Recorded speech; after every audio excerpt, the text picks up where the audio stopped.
16व्या शतकातला तो काळ आठवून पहा, जेव्हा संपूर्ण आशिया खंडात मोगल साम्राज्याचा सूर्य तळपत होता. एक एक करून भारतातील मोठी राज्य गुडघे टेकत होती. दिल्लीच्या गादीवर जलालुद्दीन मोहम्मद अकबर बसला होता, ज्याच्याकडे अफाट सैन्य आणि अमाप संपत्ती होती. पण जेव्हा एक असा योद्धा होता जो 2.5 फूट लांब तलवार आणि 80 किलोचा भाला घेऊन अरवलीच्या डोंगरात स्वाभिमानाचा झेंडा फडकवत होता. त्या अरवलीच्या पर्वतरांगांमध्ये एक वाघ गर्जना करत होता. तो वाघ म्हणजे मेवाडचे सुपुत्र हिंदुवा सूरज महाराणा प्रताप, ज्यांनी गवताची भाकरी खाल्ली पण परकीय आक्रमणांसमोर आपले मस्तक झुकवले नाही. चेतकावर स्वार हाती अनवानी तलवार, चेतकावर स्वार हाती अनवानी तलवार, प्रतापाच्या एका वाराने शत्रू झाला संहार. तरुण रक्ताची ती धग अन तलवारीची ती धार, तरुण रक्ताची ती धग अन तलवारीची ती धार, असा हा मेवाडचा राजा ज्याचा जगात जय जयकार. आज आपण या महापराक्रमी योद्ध्याचा जीवन प्रवास थोडक्यात पण महत्वपूर्ण घटनांसोबत पाहणार आहोत. जय महाराष्ट्र मित्रांनो, मी भावेश. आपण ऐकत आहात अज्ञात प्रवास. महाराणा प्रतापांचा जन्म 9 मे 1540 रोजी कुंभलगड किल्ल्यावर झाला. त्यांचे वडील महाराणा उदयसिंग आणि आई राणी जयवंताबाई. लहानपणापासूनच प्रतापांना राजेशाही थाटापेक्षा युद्धकला आणि डोंगरदऱ्यात फिरण्याची जास्त आवड होती.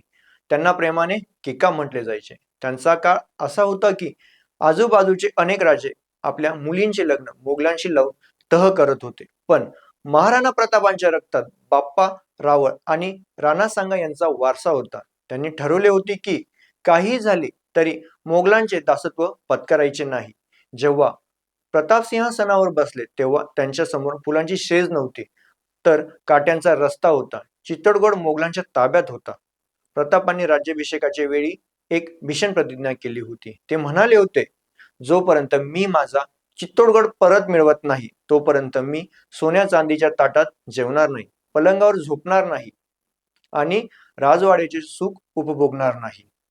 त्यांनी गवताच्या भाकरी खाल्ल्या, जमिनीवर झोपले, पण आपला स्वाभिमान कधीच कोणासमोर झुकू दिला नाही. हल्ली घाटी के कण कण में जो शौर्य कथाएं लिखी गई, हल्ली घाटी के कण कण में जो शौर्य कथाएं लिखी गई, वो राणा के पौरुष की अमर कथाएं बन गई. आता आपण त्या युद्धाबद्दल बोलूया, ज्याची चर्चा आजही जगभरातील लष्करी शाळांमध्ये केली जाते. ते युद्ध म्हणजे हल्ली घाटीचे युद्ध. 18 जून 1576 रोजी रक्ताचा खेळ खेळला गेला होता. एका बाजूला अकबराचे अफाट सैन्य आणि दुसरीकडे महाराणा प्रतापांचे अवघे काही हजार मावळे आणि निष्ठावंत भिल्ल सैनिक.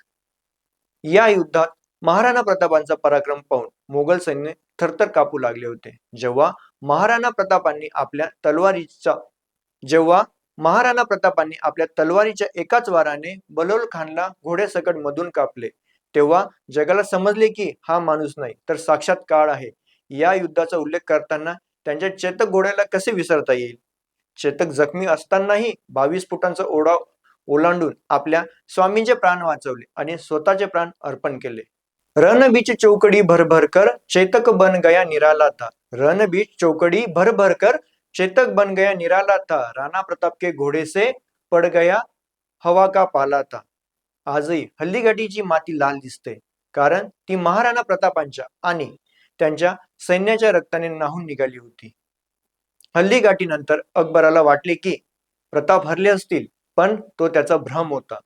प्रताप अरवलीच्या जंगलात गेले आणि तिथून त्यांनी गनिमी कावा सुरू केला.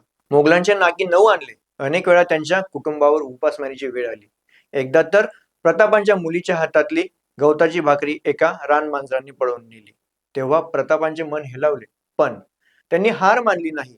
त्याच वेळी मेवाडचा दानशूर सुपुत्र भामाशाह समोर आला. त्याने आपली पिढ्यानपिढ्यांची संपत्ती प्रतापांच्या पायथ्याशी अर्पण केली. संपत्ती इतकी की 25,000 सैन्य पुढील 12 वर्ष आरामात युद्ध करू शकेल.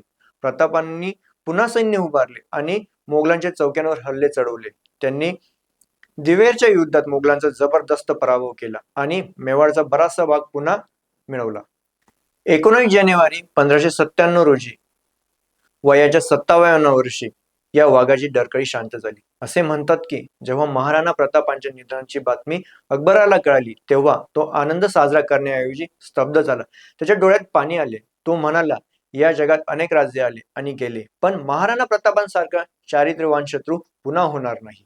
मित्रांनो, महाराणा प्रताप आपल्याला काय शिकवतात? तर ते शिकवतात की परिस्थिती किती विपरीत असली तरी जर तुमच्या स्वाभिमान आणि जिद्द असेल तर तुम्ही जगातील सर्वात मोठा सत्तेलाही नमवू शकतात. ते केवळ एका राज्याचे राजा नव्हते, तर ते एक विचार आहेत. ते भारतीय अस्मितेचे प्रतीक आहेत. परिस्थिती कठीण असली तरी आपल्याला मूल्यांची तोडजोड करू नका ही शिकवण त्यांनी आपल्याला दिली आहे. आजही जेव्हा आपण संकटात असतो तेव्हा महाराणा प्रतापांचे चरित्र आपल्याला लढण्याची प्रेरणा देते. जो दृढ राखो धर्म को तिही राखे करतार, जो दृढ राखो धर्म को तिही राखे करतार, अजय योद्धा मेवाडचा राजा तुम्हा आमचा नमस्कार. तुम्हा आमचा नमस्कार. जर तुम्हाला ही माहिती प्रेरणादायी वाटली असेल तर कमेंटमध्ये नक्की सांगा. तसेच व्हिडिओला लाईक व शेअर करा आणि अशाच महावीरांच्या गोष्टींसाठी चॅनलला सबस्क्राईब करा. जय महाराष्ट्र.